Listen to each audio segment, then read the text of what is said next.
Hello, everyone. Welcome back to yet another political episode. So we are hit with tragic news once again.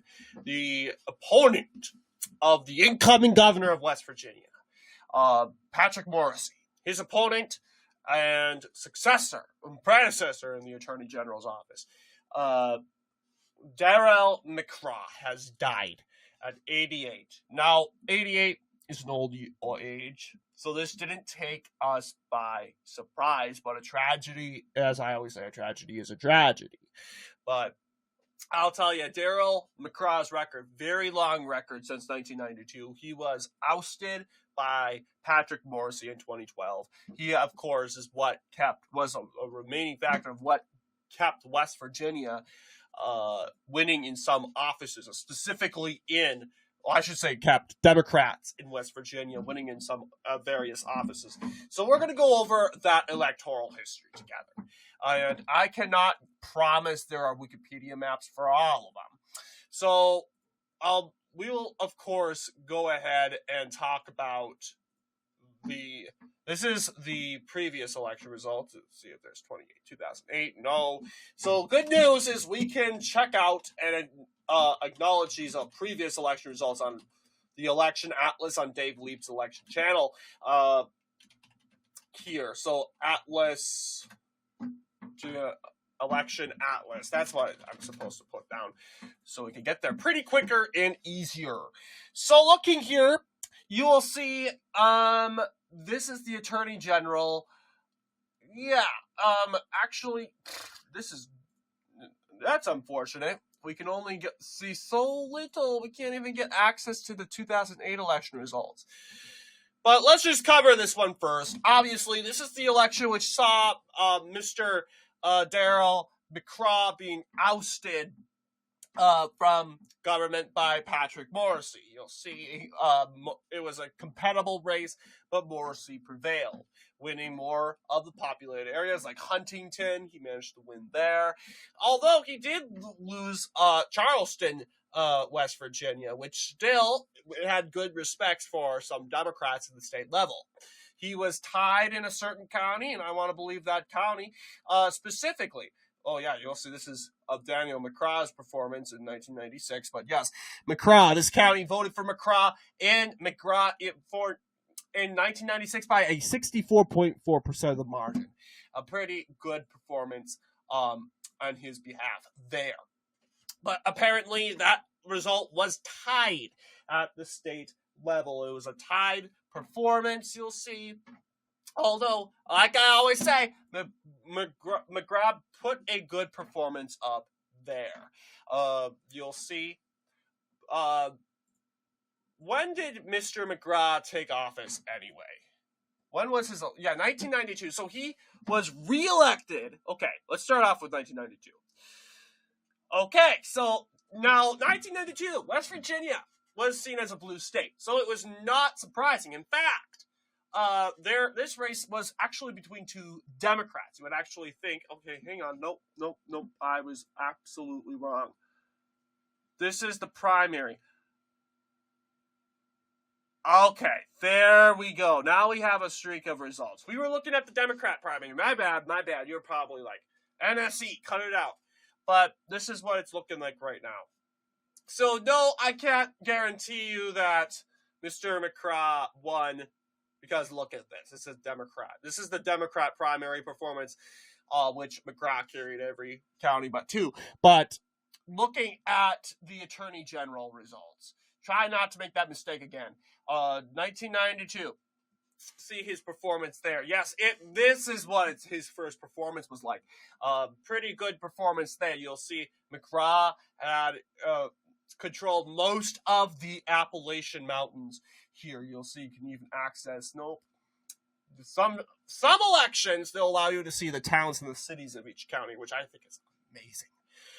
But yes, but they usually don't do that for the late 20th century elections. They do it more recent.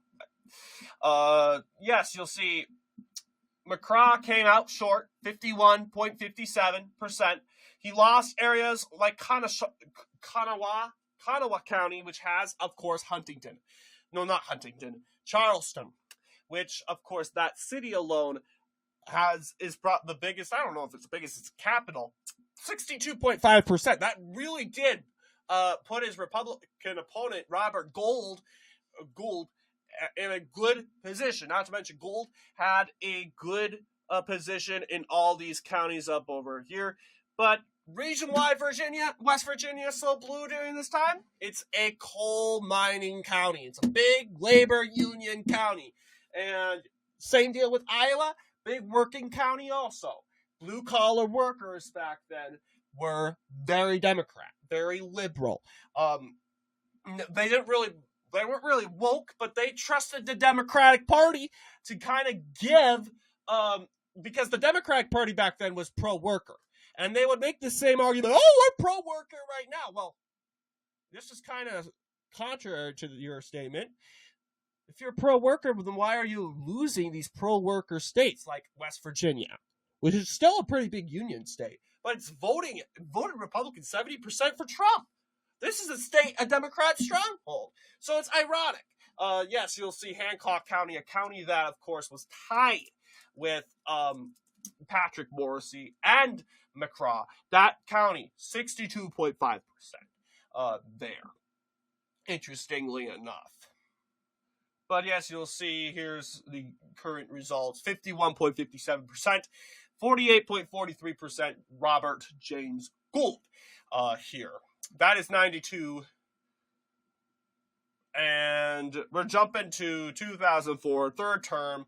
You'd think, he would make somewhat of a decent performance. In fact, Darrel Mccraw came up short once again. Sure, he won Charleston, couldn't win much in Cable County, which holds Huntington. It was mainly in these areas up here in the Pennsylvania border that really did benefit his opponent, Hiram Lewis IV, I want to believe, Hiram Lewis, which resulted to, this performance, less than a point of a victory for Darrel Mccraw. So good performance here for a Republican, despite so much red, which, as you know, Dave Leap's election atlas uses red to depict Democrats. 2000, we skipped 2000. I don't think 2000, they don't have a page in. Wait, hang on. This is the treasurer. 2008. Let's see if he betters his performance. Not much of a better performance here. You'll see, McCraw, 50.39%. Dudan Grier, 49.61%. So McCraw is still winning re-election under a point. It's kind of ironic. A lot of Democrats are like, why are we going with this guy? He can barely win. But then again, he does put up a pretty good fight to keep it. But you'll see, 2008, by this time, West Virginia voted Republican in the third consecutive election. So a lot of people are saying this is a red state. Everyone wasn't surprised when the state went to John McCain in 2008 against Barack Obama.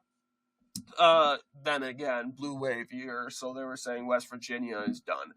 There's no winning it there. So, interesting. 2008, and of course, we already reviewed the 2012 Attorney General election, where McCraw was ousted successfully.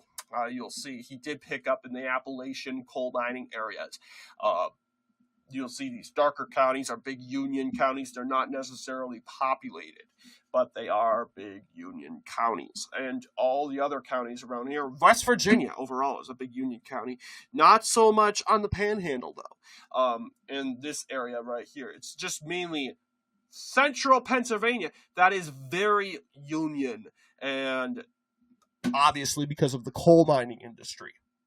So that is something to know about from there. So obviously a good performance in regards to cable is somewhat of a toss-up. 2008, we talked about 2008.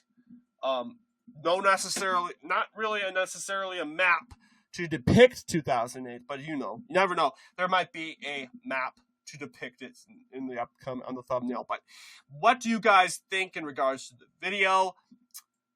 Of course, we give all respect to Darrel Mccraw and his legacy, as Attorney General of West Virginia, and the fact that he picked up these coal miners in a red state, despite not necessarily the Attorney General. I guess the Attorney General will sometimes help enforce laws that benefit coal miners, but you never know. But anyway, what do you guys think in regards to this video?